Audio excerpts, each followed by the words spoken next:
بسم اللہ الرحمن الرحیم۔ نور پلیز بات سمجھنے کی کوشش کرو۔ زہیب رحمان نے ایک لاچار نگاہ سرد مہر بیٹھی نور پر ڈالی اور آخری کوشش کی گو کہ یہ سب بے سود ہی تھا۔ اس بات پر کوئی سمجھوتا نہیں زہیب، میں آپ پر اپنا سب کچھ وار سکتی ہوں۔ مگر بات ادھوری چھوڑ کر وہ لب پینچ گئی جیسے لفظوں کے طوس سے نکلنے والی اذیت کے لیے در مقبل کر رہی ہو۔ مگر ہمارے لیے کاروبار نفع بخش ثابت ہو جاتا ہے تو میں تمہیں ایسی 10 بالیاں بنوا دوں گا۔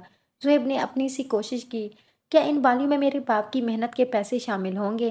ان میں اپنی ماں کی چاہت کا لمس محسوس کر پاؤں گی جو کسی بھی خوشی سے زیادہ اہم اور جس کا احساس پر مسرت سکون پر سب سے زیادہ حاوی ہے۔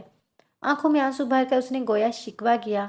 زہیب رحمان نے ایک ٹھنڈی آہ بھری اور چند لمحے اس کے گلابی چہرے کو بغور تکتا رہا جن کے تاثرات میں کچھ قیمتی متاع کھو دینے کا خوف گھل سا گیا تھا اور پھر اٹھ کر چل دیا۔ بحث کا کوئی جواز باقی نہ تھا۔ زہیب کا اس طرح دہلیز عبور کر جانا نور کے وجود کو مردہ اور نڈھال کر گیا۔ اسے اپنا آپ پہلے سے بھی زیادہ شکست خوردہ محسوس ہونے لگا۔ صاف جواب پر وہ رنجیدہ ملول تھا۔ شاہ زیب، زہیب اور نور کا تعلق معاشرے کے ان گھرانوں سے تھا جو خط غربت سے بھی نیچے زندگی بسر کر رہے تھے۔ مفلسی اور کم پرسی کے باوجود احساس تشکر نے دامن نہ چھوڑا۔ نور نے 8ویں جماعت کا امتحان بہترین نمبروں سے پاس کرنے کے ساتھ وظیفہ حاصل کرنے کی اہل بھی ٹھہری تھی۔ اپنی بیٹی کی اس قابلیت سے خوش ہو کر اس کے والد نے نور کو سونے کی بالیاں بنوا دیں جو اس کی سنہری رنگت پر خوب جچتی تھیں۔ نور کے والد کوئی لینڈ لارڈ یا بزنس ٹائکون نہیں تھے، البتہ سفید پوشی کا بحرم بخوبی قائم رکھے ہوئے تھے اور زندگی کچھ حد تک آسودہ مطمئن گزر رہی تھی۔ جب نور کے والد کی دائمی جدائی نے اسے زندگی کے اصل معنی مطالب سمجھا دیے، وہ اپنے پیچھے کوئی ترکہ تو نہ چھوڑ گئے تھے کہ سہلے طریقے سے زیست کا سفر طے ہوتا، نہ کوئی مضبوط معاشی سہارا تھا۔ جیسے تیسے زندگی کی گاڑی کھینچتے ہوئے دونوں ماں بیٹی صابر و شاکر تھیں۔ فاقوں کی نوبت آنے کے باوجود انہوں نے سونے کی بالیاں نہیں بیچی تھیں۔ وہ پھر جو نور نے ذرا سا جوانی کی دہلیز کو چھوا تو اسے زہیب کے سن سادگی سے رخصت کر کے ابدی نیند سو گئیں۔ زہیب کا حال بھی ان سے کچھ مختلف نہ تھا۔ والد حیات نہ تھے۔ ایک 6 سال کا دیور شاہ زیب تھا جو زہیب سے 17 برس چھوٹا تھا اور ساس بہت خاموش طبع تھیں۔ شاہ زیب اس وقت بہت چھوٹا تھا جب زہیب اور نور العین کی شادی ہوئی۔ اب اس کی شادی کو 3 برس گزر چکے تھے۔ شاہ زیب اس سے بہت مانوس ہو گیا تھا۔ زہیب ایک پرائیویٹ فرم میں چند ہزار کی تنخواہ پر ملازم تھا۔ ملازموں کی چھانٹی ہوئی تو اسے بھی فارغ کر دیا گیا۔ دوسری نوکری کے لیے بہت جوتے گھسائے لیکن کچھ بھی سود مند ثابت نہ ہوا۔ آخر کار اس نے ایک دوست کے ساتھ شراکت داری کر کے نیا کاروبار چھوٹے پیمانے پر شروع کرنے کا سوچا اور کچھ رقم ادھار دوست احباب سے لی اور بقیہ وہ نور کی بالیاں بیچ کر پوری کرنا چاہتا تھا کہ وہ مستقبل کی تابناکیوں کے لیے پر امید تھا۔ مگر نور کے صاف جواب پر وہ رنجیدہ ملول تھا، یہ جانتے ہوئے بھی کہ ان بالیوں میں اس کی جان اٹکی رہتی ہے۔ کیا پکایا ہے نور؟ بہت بھوک لگی ہے۔ مٹی سے اٹے پیروں پر جلدی جلدی پانی ڈالتے ہوئے وہ بولا۔ اس کے ہر انداز سے عجلت واضح ہو رہی تھی۔ 6 سالہ شاہ زیب نے زہیب کی دیکھا دیکھی اسے نور ہی کہنا شروع کر دیا تھا۔ دال پکائی ہے، آ جاؤ۔ وہ ہاتھ منہ دھو کر آیا تو نور نے اس کے سامنے چارپائی پر دال اور چپاتی رکھ دی۔ شاہ زیب جلدی جلدی نوالے پر نوالا ٹھونسنے لگا۔ آرام سے کھاؤ، جلدی کس بات کی ہے؟ نور نے اسے ٹوکا۔ پڑوسی بکرا لائے ہیں، نور بہت پیارا ہے، اس کے لیے چارہ لایا ہے، ہم دونوں مل کر اسے کھلائیں گے اور پھر پورے محلے کی سیر کروائیں گے۔ اس کا چہرہ انجانی خوشی سے چمک اٹھا تھا۔ اس کے معصوم انداز پر نور کو ٹوٹ کر پیار آیا تھا۔ اس نے جھک کر اس کی پیشانی چومی۔ ایک بات تو بتاؤ نور، سب لوگ جانور کیوں خرید رہے ہیں؟ وہ حیران تھا۔ قربانی کی عید ہے نا، اس عید پر تمام لوگ جانور قربان کر کے سنت ابراہیمی ادا کرتے ہیں، تو کیا ہم بھی یہ سنت ادا کریں گے؟ شاہ زیب کے اس قدر غیر متوقع سوال پر نور گڑبڑا کر رہ گئی۔ بتاؤ نا، اسے خاموش پا کر شاہ زیب نے پھر پوچھا۔ جاؤ، تمہیں پپو کے گھر جانا ہے نا، تمہیں دیر ہو رہی ہے۔ نور نے اسے ٹالا۔ اپنی بے بسی کا اظہار کم از کم وہ اس کے معصوم ذہن میں نہیں انڈیلنا چاہتی تھی اور نہ ہی وقت سے پہلے اسے ذمہ داریوں اور احساس محرومی سے آشنا کرنا چاہتی تھی۔ اوہ، میں تو بھول ہی گیا۔ اس نے اپنے سر پر چپت رسید کی جیسے اپنی یادداشت کو کوس رہا ہو، پھر ہرن کی طرح کلانچے بھرتا داخلی دروازہ عبور کر گیا۔ زہیب نے اپنا گھر، اپنا واحد آسرا گروی رکھ کر رقم کا بندوبست کیا اور تندہی سے کاروبار میں جٹ گیا۔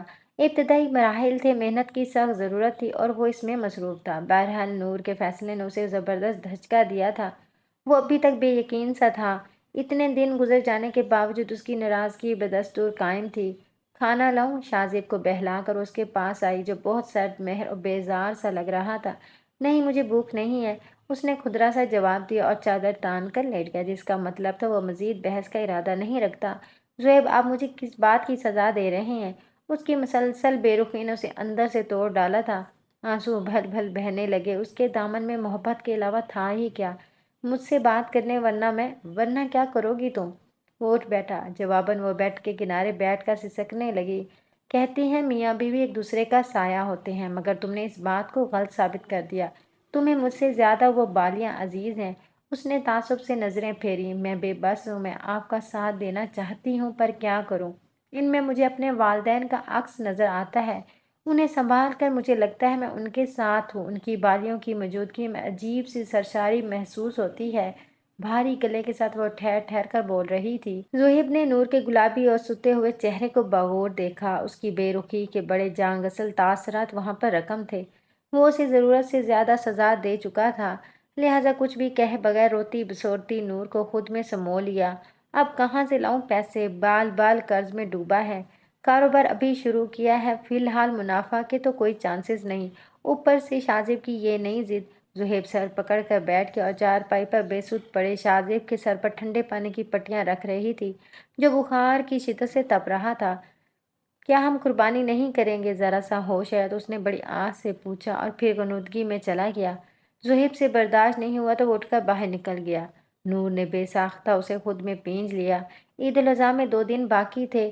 پورے محلے سے جانوروں کی صدائیں بلند ہو رہی تھیں۔ پہلے پہل شاہ زیب محلے کے بچوں کے جانوروں کے ساتھ کھیل کود کا اپنا شوق پورا کرتا رہا، مگر اب اس کی ضد تھی کہ اس کا بھی اپنا بکرا ہو جسے باہر لے کر جائے، خود چارہ کھلائے اور پپو کو بتائے کہ وہ بھی قربانی کر رہے ہیں۔ نور نے اسے بہلانے پھسلانے کی کوشش کی، مگر بے سود۔ اس کا نتیجہ یہ نکلا وہ اب بخار میں پھنک رہا تھا۔ نور دوائیں دے کر ہار گئی، مگر اس نے منہ نہیں لگایا۔ اپنی بے بسی اور لاچارگی پر نور کو شدت سے رونا آیا تھا۔ وہ پریشان سی وہیں رہ گئی۔ یہ لو پیسے اور شاہی کو بکرا لا دو۔ چاند رات پر اس نے زہیب کو ہرے ہرے نوٹ تھمائے تو وہ اسے دیکھ کر رہ گیا۔ تمہارے پاس کہاں سے آئے اتنے پیسے؟ وہ جتنا حیران ہوتا کم تھا۔ جواباً وہ نظریں چرا گئی۔ کچھ پوچھ رہا ہوں میں؟ وہ مشتعل ہوا۔ جہاں سے بھی آئے ہیں آپ بس اب شاہ زیب کو بکرا خریدیں۔ اس نے بات گول کی۔ پہلے میرے سوال کا جواب دو۔ اس کا لہجہ سخت تھا، ہر قسم کی لچک سے عاری۔ میں نے اپنی بالیاں بیچ دیں 20,000 میں۔ اس نے گویا بم پھوڑا۔ مگر کیوں؟ اس کے منہ سے بے تکا سا سوال پھسلا، گو کہ وجہ بڑی واضح تھی۔ زہیب کو سمجھ نہیں آ رہا تھا کہ وہ کس احساس کا اظہار کرے۔ ہوا کی بیٹی کے کتنے روپ ہیں اور ہر روپ دوسرے سے مختلف، منفرد اور جدا ہے، کبھی انتہائی کٹھور اور کبھی اتنی نرم کہ چھونے سے بھی بکھر جائے۔ عورت کے اور کتنے روپ ہیں اور کتنے روپ میں کیا راز پنہا ہے کون جانے۔ کچی مٹی کا کچا گھڑا ہے جو پانی کی بوندوں سے خود گھل کر پانی میں حل ہو جاتا ہے، مگر خود سے منسلک ہر شے کو وہ پرسکون کر جاتا ہے۔ وہ حیران سا سوچے گیا، تم نے ایسا کیوں کیا نور؟ میں جانتا ہوں وہ تمہارے لیے کتنی اہم تھی۔ زہیب پلیز مجھے شرمندہ مت کریں، یہ سب میں نے اپنی خوشی سے کیا ہے، حالات سے یا شاہ زیب سے پریشرائز ہو کر نہیں کیا۔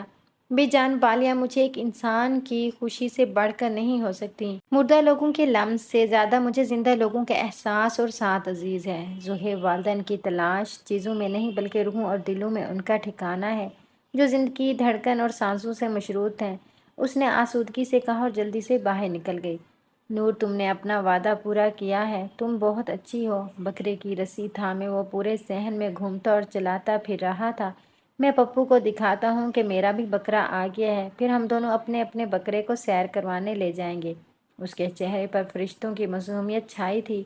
وہ مسرت شادمانیوں کے جگنو چہرے پر سجائے اس سے مخاطب تھا، اور نور کے اندر اطمینان و سکون کی لہریں سرایت کرتی جا رہی تھیں۔